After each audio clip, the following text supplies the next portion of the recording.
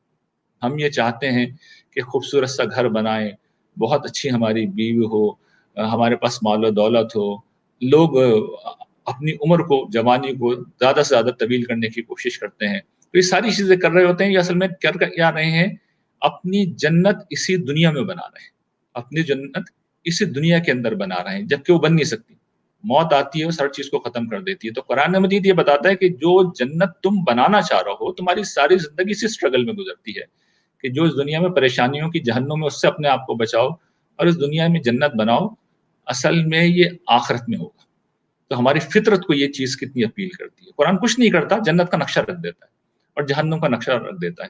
تو جنت کی طرف فطری طور پہ خواہش پیدا ہوتی ہے، ہم لپکتے ہیں، اور جہنم سے ہم بچنا چاہتے ہیں. ہاں جی سوری، لائٹ بیچ میں چلی گئی تھی اور یو پی ایس نے دھوکہ دیا، تو میں آپ کی بات تھوڑی مس کر گیا، اس لیے میں نے ایڈٹ پوائنٹ لگایا ہے. تو آپ پلیز وہاں سے دوبارہ اینڈ کیجیے گا اپنی آرگیومنٹ کو، جہاں آپ نے کہا کہ جو لوگ غریب پیدا ہوتے ہیں، جن کے حالات اچھے نہیں ہوتے، ان کی بڑی ایک وکٹمائزیشن ہے یہ کہنا کہ وہ پچھلے جنم کی کرتوتوں کی وجہ سے جی آپ ایسے اینڈ اپ ہوئے ہیں. تو وہاں سے پلیز کنٹینیو یور پوائنٹ.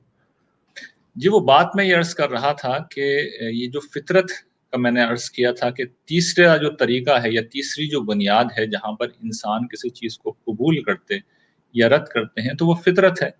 اچھا، اس فطرت کے اصول کے اوپر میں نے کہا تھا اپلائی کر کے دیکھ لیں اس فطرت کو.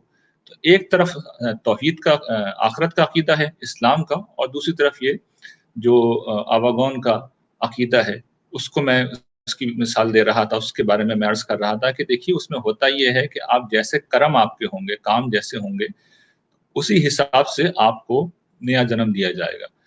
تو یہ بظاہر تو ایک موٹیویشن لگتا ہے کہ آپ کو اچھے کاموں کی اس سے ترغیب ہوتی ہے، لیکن اس میں جو سوچنے کی بات ہے کہ جو لوگ اس وقت موجود ہیں، اور ان کا تو جائزہ لے لیجئے کہ اگر وہ لوگ غریب ہیں، پریشان ہیں، بدحال ہیں، ایک شخص معذور ہے، ایک شخص اپنے مسائل میں گھرا ہوا ہے، تو یہ تصور انہیں کیا بتا رہا ہے کہ یو آر کرمنل، تم برے لوگ ہو، تم نے پچھلے جنم میں برے کام کیے تھے. تو یہ گویا کہ انہیں ان کی نظروں میں بھی گرا رہا ہے، اور دوسروں کی نظروں میں بھی یہ نظریہ، یہ نقطہ نظر انہیں گرا رہا ہے، اور پھر بلکہ یہ ان پر ظلم کا سبب بنتا ہے کہ یہ تو ہیں ہی برے لوگ، اور یہ تو بدکار لوگ ہیں، تو ان کو تو یہ سزا ملنی چاہیے کہ ان کے ساتھ برائی کی جائے. اسی طریقے سے جو پیسے والے ہیں، دولت مند ہیں، خوشحال ہیں، وہ اس خیال میں مبتلا ہو جائیں گے کہ بھئی ہم تو بہت ہی اچھے لوگ ہیں، ہم نے بڑے ہی اچھے کام کیے تھے، اس لیے تو ہم اچھے حال میں ہیں، اور آئندہ بھی ہم اچھے حال میں ہوں گے. آپ ایک لمحے کے لیے غور کیجئے، تو مشرکین مکہ اسی طرح کی باتیں کرتے تھے. تو انسانی تصورات تو ایسے ہی ہوتے ہیں کہ وہ ایک چیز کو ٹھیک کرنا چاہیں گے تو دوسرے کو خراب کر دیں گے. اس کے برعکس آپ دیکھیے جو قرآن مجید کا آخرت پر ایمان ہے، وہ کتنی فطری جگہ سے انسانوں کو اپیل کرتا ہے. اچھا، انسان کو دیکھیے، انسان کیا ہے؟ انسان ایک ایسی ہستی ہے جس کے اندر ذوق جمال ہے، جس میں زندگی کی شدید طلب ہے، خواہش ہے، جو یہ چاہتا ہے کہ اس کی ضروریات احسن طریقے پہ پوری ہوں، جو یہ چاہتا ہے کہ اس کی زندگی میں حسن ہو، ساری نعمتیں اس کے پاس ہوں. تو گویا کہ انسان جو ہے جنت کا پیدائشی و فطری حریث ہے. اور اس دنیا میں کبھی غور کریں تو ہر انسان اس دنیا میں اپنی جنت ہی بنا رہا ہے. یعنی جس وقت ہم ایک گھر بناتے ہیں، اسے بناتے ہیں، سنوارتے ہیں، سجاتے ہیں، جس وقت ہم کسی خاتون سے نکاح کرتے ہیں، اسے اپنی زندگی میں لاتے ہیں، بہتر سے بہتر شریک حیات ڈھونڈنے کی کوشش کرتے ہیں، جس وقت ہم اپنی صحت کو سنبھالنے کی کوشش کرتے ہیں، ہم اپنی زندگی میں اضافے کے لیے مختلف قسم کی دوائیاں لیتے ہیں، ہم اپنی جوانی کو، لوگ اس کی عمر چاہتے ہیں کہ دراز ہو، زیادہ سے زیادہ ان کی جوانی باقی رہے، تو وہ کر کیا رہے ہیں؟ اس زمین کے اوپر جنت بنا رہے ہیں. اور اس کے ساتھ ہم کیا کرتے ہیں؟ اپنی زندگی سے ساری پریشانیوں کو دور کرنے کی کوشش کرتے ہیں. آپ نے جیسے کہ ذکر کیا یو پی ایس رکھا ہوا ہے کہ لائٹ جائے تو چلیے اس کا انتظام ہو. تو یہ کیا چیز ہے؟ ہم پروٹیکشن کی کوشش کرتے ہیں کہ بھئی جو جہنم اس دنیا میں ہے، ہم اس جہنم سے بچ جائیں، اور جو جنت اس دنیا میں بن سکتی ہے اس کو بنا لیں. تو ایسے انسان کے سامنے قرآن مجید کچھ نہیں کرتا. آپ کبھی غور کیجئے گا، جنت کا صرف نقشہ پیش کر دیتا ہے، بعض اوقات کوئی آرگومنٹ ہی نہیں دیتا اس کے بعد. تو قرآن کر کیا رہا ہے؟ انسانوں کی فطرت کے سامنے ایک بات رکھ رہا ہے کہ یہ تمہاری فطرت ہے، اس کو غور کرو. اس کا اصل جواب یہاں ہے. یعنی وہ جو اقبال نے کہا نا کہ ڈھونڈ رہا ہے فرنگ عیش جہاں کا دوام، واحد تمنا خام، واحد تمنا خام. تو اس دنیا کے اندر تو عیش جہاں کا دوام ممکن نہیں ہے، اصل وہ آخرت میں ہے. تو یہ کتنی فطری اپیل ہے اس چیز کے اندر. اس کے برعکس آپ دیکھ لیجیے، جنم در جنم زندگی کا سلسلہ، کوئی کیا ہوگا کچھ پتہ ہی نہیں ہے آپ کو. اچھا پھر دوسری چیز یہ کہ اللہ تعالیٰ یہ کہتے ہیں قرآن مجید میں کہ سب کچھ تمہارے ہاتھ میں. تم اس دنیا میں نیکی کرو گے تو اس کا اجر ملے گا، اور برائی کرو گے تو اس کی سزا ملے گی. اور وہ یہ بھی کہتے ہیں کہ اس دنیا میں تم پچھلے کسی جنم کی سزا کے طور پہ نہیں ہو یا اس کے نتیجے کے طور پہ نہیں ہو، بلکہ تمہیں امتحان کے لیے بھیجا گیا ہے. اور تمہارے اندر ایک ضمیر ہے جو تمہیں بتاتا ہے کہ خیر کیا ہے شر کیا ہے. تم نے وہ عدالت اپنے ضمیر میں لگا رکھی ہے. تمہارا ضمیر تمہیں سزا بھی دیتا ہے، جزا بھی دیتا ہے. تو یہ جو سزا و جزا کا تصور ہے یہ بالکل بھی غیر فطری نہیں ہے، بالکل فطری تصور ہے. اسی بنیاد پہ آپ دیکھیے کہ ہم جو لوگ اچھے کام کرتے ہیں ان کو اپریشیٹ کرتے ہیں، جو برے کام کرتے ہیں ان کو آپ جانتے ہیں کہ ہماری عدالتیں سزا دیتی ہیں. تو یہ وہ نظام ہے جسے ہم چلا رہے ہیں. تو اللہ تعالیٰ کہتے ہیں اسی کی آخری شکل ہوگی آخرت میں، اس لیے کہ تم اس دنیا میں جتنی بھی کوشش کر لو عدل کامل لا ہی نہیں سکتے. عدل کامل تو آخرت میں ہوگا. اس دنیا میں تو ہٹلر جیسا شخص ہوتا ہے 7 کروڑ لوگوں کا قاتل ہے، اور وہ اطمینان کے ساتھ خودکشی کرتا ہے، فارغ ہو جاتا ہے. تو آپ اندازہ کیجئے نا. اور ایک بہت ہی نیک آدمی ہے، ساری دنیا کے لیے پتہ نہیں کیا کیا کر رہا ہے. وہ عیدی صاحب مثال کے طور پر کتنا ان کا کنٹریبیوشن ہے، کتنی خدمت ہے انسانیت کے لیے، اور کتنی سادہ حالت میں وہ اس دنیا سے رخصت ہوئے. تو ہم تعریف تو ٹھیک ہے ان کی بہت کریں گے، لیکن سوال یہ ہے کہ کیا ان کو ان کی نیکیوں کا اس دنیا میں ہم نے بدلہ دیا یا کسی نے بھی بدلہ دیا؟ نہیں ملا. تو یہ ایسے میں قرآن مجید کا جو تصور آخرت ہے وہ آپ دیکھیے کہ ہماری فطرت کو کتنا اپیل کر رہا ہے. تو یہ جو فطرت کا استدلال ہے، یہ میں نے عرض کیا تھا کہ یہ گرچہ علم کی دنیا سے قبول نہیں کرتی لیکن انسانوں کے ہاں یہ بہت اپیلنگ ہے، اس کی بڑی غیر معمولی حیثیت ہے. تو یہ بنیادی استدلال ہے جو آخرت کے معاملے میں قرآن مجید کرتا ہے. اس کے علاوہ بھی ایک دنیا استدلال کی، جس میں سمجھیے کہ وہ جو میں نے استدلال کے پیچھے اقسام گنوائی ہیں کہ ڈائریکٹ ایویڈنس بھی شامل ہے اس کے اندر اور انڈائریکٹ ایویڈنس بھی شامل ہے. اگر آپ پوچھیں گے تو میں دونوں کی مثالیں عرض کر دوں گا. بالکل ٹھیک ہے. I want to add to actually more things یہاں پہ کہ ایک تو آپ نے بالکل درست کہا کہ یہ جو نظریہ ری انکارنیشن کا یہ وکٹمائز کرتا ہے ان لوگوں کو کہ جو برے حالات میں اس دنیا کے اندر موجود ہیں، کٹھن حالات میں، غربت میں یا مظالم جھیل رہے ہیں. اور اسی کی ایک مینیفیسٹیشن ہم دیکھتے ہیں جو کاسٹ سسٹم کی اوریجنیشن ہے، جس کی ایک بہت بڑی مثال ہمارے نیبرنگ ملک میں ہے کہ وہ یہی ہے نا کہ آپ اگر لوور طبقے سے تعلق رکھتے ہیں، یعنی آپ غریب ہیں، آپ کے حالات خراب ہیں، تو وہ بہرحال آپ ہی کا قصور ہے اور آپ نے ایسے ہی رہنا ہے، یہ آپ کا پچھلے جنم کا کارما ہے. جیسے پھر شودروں کی کاسٹ بن گئی، اس طرح وہاں پہ ہائرارکی بن گئی. ایک تو یہ یو رائٹ کہ اس کا ایک بائی پروڈکٹ جو ہے وہ اس طرح کا کاسٹ سسٹم ہے. فطری طور پہ اگر میں یہ بلیو کروں کہ آپ کے اس وقت کے حالات آپ کے اپنے کرتوت ہیں، تو اس کا ایک نیچرل جو ہے وہ آؤٹ کم یہ نکلے گا which is a very very very bad and problematic outcome. اچھا اس میں بھی مسئلہ یہ ہے کہ یہ آپ کے جو اپنے اعمال ہیں اس دنیا کے نہیں ہیں جن کی آپ کریکشن کر لیں، وہ تو پچھلے دنیا کے ہیں، پچھلے جنم کے، پچھلی دنیا کے. ایگزیکٹلی، مطلب جس کا میں کچھ نہیں کر سکتا، کچھ بھی نہیں کر سکتا. تو دوسری چیز آپ نے بہت اچھی کی جو مجھے اپنا ذاتی طور پہ یہاں پہ جواب ملا قرآن سے، وہ یہ ہے کہ اگر یہ سارا پروسیس ہو بھی رہا ہے تو آئی ایم جسٹ گنی پگ دین، کہ مجھے مطلب وہ مدر اسپرٹ نے اٹھا لیا ہے اور بار بار بار بار بار بار پتہ نہیں کتنے ارب سال کے لیے جو ہے میں لگا رہوں گا اس چکر کے اندر. اور اس جنم میں مجھے پچھلا جنم بھی یاد نہیں ہے، اگلے جنم میں مجھے یہ جنم یاد نہیں ہوگا. تو somehow it does not appeal to my فطرت کہ یار میرا کیا قصور ہے. میں مدر اسپرٹ سے مل کے پوچھنا چاہتا ہوں کہ یہ کیا کر رہی ہیں آپ، مطلب براہ مہربانی مجھے اس اذیت سے نکالیں، کہیں ایک جگہ کہیں زندگی جی لی ہے اس کا بتائیں کہ کیا کرنا ہے آپ نے، پھر ریوارڈ دینا ہے، پنشمنٹ دینی ہے. لیکن اس کا ایک جو کہتے ہیں نا کہ اعتراض یہ بھی آ سکتا ہے کہ جو پھر ریویلڈ مذہب جو ہے وہ کہتا ہے کہ جی آپ اس دنیا میں امتحان کی غرض سے ہیں، تو پھر یہ امتحان میں کیوں ڈلا ہوا ہوں، چاہے ایک دفعہ کا امتحان ہو یا 86 امتحان ہو یا 100 امتحان ہو، بہرحال امتحان تو ہے ہی. تو اگر میں ایک ہی امتحان میں اس دنیا میں اور ججمنٹ کا میں نے سامنا کرنا، تو وہ بھی کیوں ہے، میں کیوں ہوں امتحان میں؟ اگر اللہ تعالیٰ وہ کہتے ہیں اتنی محبت کرتے ہیں تو آپ کو اس امتحان میں ڈالا ہی کیوں دا فرسٹ پلیس؟ مجھے جو جواب ملا وہ یہ ملا کہ ہم نے یہ امتحان خود اپنے لیے چوز کیا ہے. جو قرآن کے اندر ڈیٹیلز آتی ہیں کہ اللہ تعالیٰ نے جب عالم ارواح میں دنیا بنانے کا فیصلہ کیا تو ایک ٹرسٹ آفر کیا.